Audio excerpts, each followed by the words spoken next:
Екінші бөлімі махаббат ертегісі өте қызықты телехикая. Видеоның соңына дейін қарасаңыздар болады. Мына жерде Махир деген жігіт туралы, ал Махирдің осыдан 30 жыл бұрын көрмеген отбасы әулеті барлық ұлдары қайтыс болғаннан кейін, бірде-бір немере қалмағаннан кейін осы Махирді іздеп жатыр. Өйткені Махир бұлардың қалған келіні, яғни ішінде бебесі бар, сол әйелге үйлендірмек. Бірақ оған Махир келсе ме, келіспей ме, оларға ешқандай басы ауырмайды.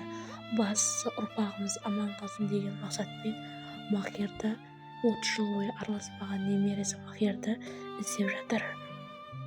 Ал мында келініне жұбатып жатыр енесі. Осы әулеттің үлкен енесі ғой. Махир деген осы кішкентай ғана бала кезінде әкесін атып кеткен кезде осы әжесі, атасы мүлдем келмеген. Ал бұл Махирдің әкесінің бейіті. Кездейсоқ орманда кездесіп қалған бұл қыз Махирдің иесінен ауысып кеткен анасын осы бейіт басына келуге көмектеседі. Кейіннен үйіне оралған қызға досы қайда бардың, не істеп жүрсің деп сұрақ қояды.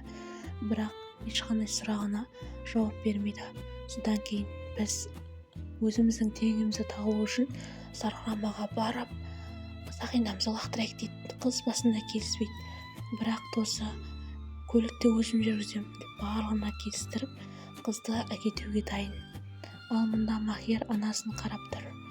Анасына қатты ашуланады. Өйткені анасы ешкімге айтпай, тіпті телефонында өшіріп тастап кетті. Махир осы қатты уайымдайды. Анасында кезіндегі әкесі сияқты бандиттер атып кетті ме екен, өлтіріп кетті ме екен деген қатты қорықты. Жараланған Махир ауруханаға барып өзінің жарасын таңып, және де түнде кездескен әлгі бейтаныс сұлу қызды тезірек табуым керек. Ол қызға мен үйленем деп көкесіне айтып жатыр. Ол қыз мұнда әжесімен, әже, мен теңім шынымен таба алама деп сұрақ қойды. Алайда Махир ол өзінің кек алатынын білмеді әлі күнге дейін.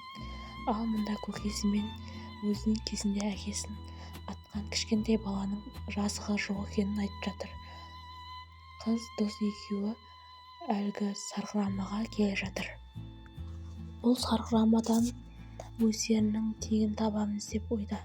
Алайда Махирді осы Сарқырамада тұрған әкесі екеуі кезінде балық ұстаған Сарқырамада әкесінің сондай өте мейірімді сөздерін еске түсіріп, бала кездегі әкесінің соңғы бейнесін көз алдына елестесіп, түнгі уақытта Сарқырамада есін алып жылап талады. Өзінің әкесінің мейірімділігін ешбір әке жете алмайтынын түсінді. Ал мұнда қараңғыда екі қыз шошаң-шошаң етіп сақиналарын шарақ Сарқырамаға жіберсек, тезірек бақытымызды табамыз, біздің тағдырымыз сол деген ескі наным үрдіске сеніп сақиналарына шырақ жағып, ақырында суға ағызып жібереді. Бірақ екі шырақтың барлығы жанбайды, біреуі өшіп қалады. Екінші шырақ бұл қыздың шырағы еді. Ал бұл шыраққа таң қалған әлгі урпалық жігіт сақинасын алып қолына ұстайды. Сол кезде қыз жүгіріп келеді. Сен неге менің сақинамды аласың? Сен неге менің ағып баратқан сақинама кедергі жасайсың? Ол менің тағдырым еді ғой.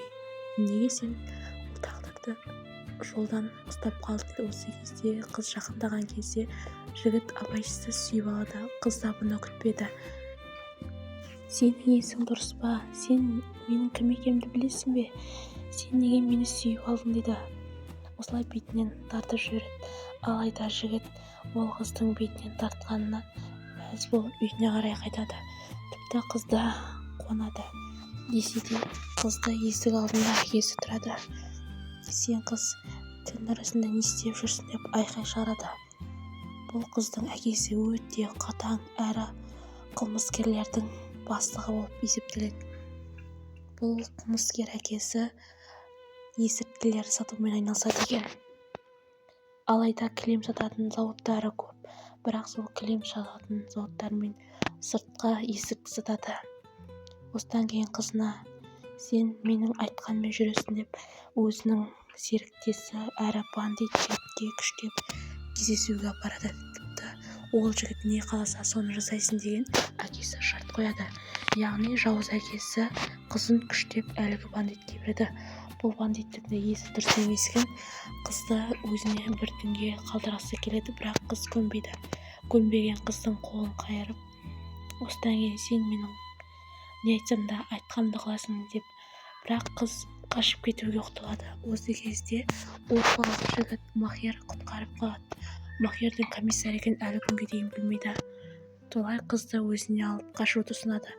Қыз қорыққаннан келісіп, артынан кейін бұл әлгі бандит жігіт, әкесі таныстырған бандит жігітті тастап қашып кетеді.